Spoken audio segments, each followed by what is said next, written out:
sholat, tapi pikiran melayang. Begini jawaban Rasulullah yang menggetarkan hati. Pada suatu majelis Rasulullah, suasana terasa begitu tenang. Para sahabat duduk melingkar menyimak setiap perkataan beliau dengan penuh perhatian. Namun, di antara mereka, ada seorang sahabat yang tampak gelisah. Jemarinya saling menggenggam, matanya menunduk, dan napasnya terasa berat.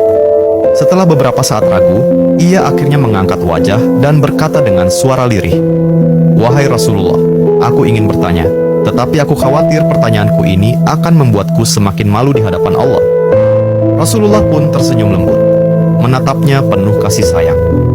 "Katakanlah, wahai saudaraku, tidak ada pertanyaan yang membuat seseorang hina jika ia bertanya untuk mencari kebaikan."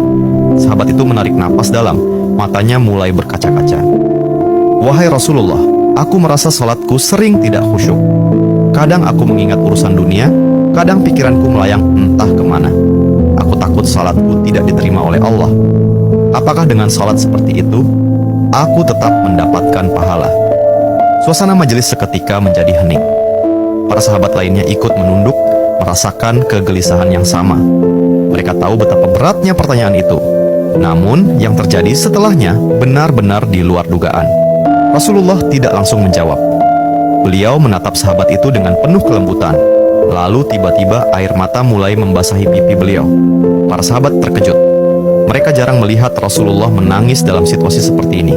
Dengan suara bergetar, beliau berkata, "Demi zat yang jiwaku berada di tangannya, sungguh setan tidak akan pernah berhenti berusaha mencuri bagian dari sholat seorang hamba hingga ia teralihkan. Tetapi ketahuilah, Allah tetap melihat usahamu." Rasulullah menarik napas dalam, lalu melanjutkan, "Wahai saudaraku, jika engkau meninggalkan salat hanya karena takut tidak khusyuk, maka setan akan menang. Tetapi jika engkau tetap berusaha salat meski pikiranmu teralihkan, ketahuilah bahwa setiap kali engkau berusaha kembali kepada Allah dalam salatmu, saat itulah Allah menyambutmu." Mendengar itu, sahabat tersebut tak mampu menahan tangis. Begitu pula para sahabat lainnya.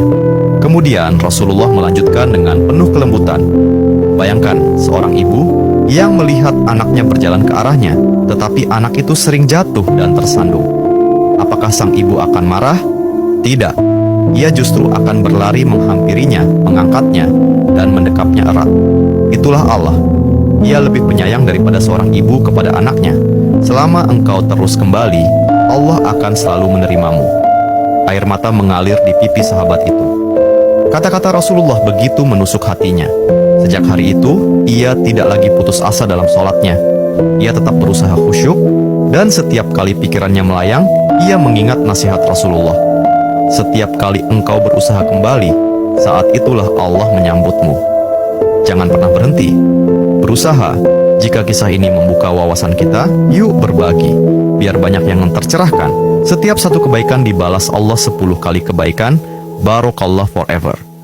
Amin ya Rabbal Alamin ya Mujibas Sailin.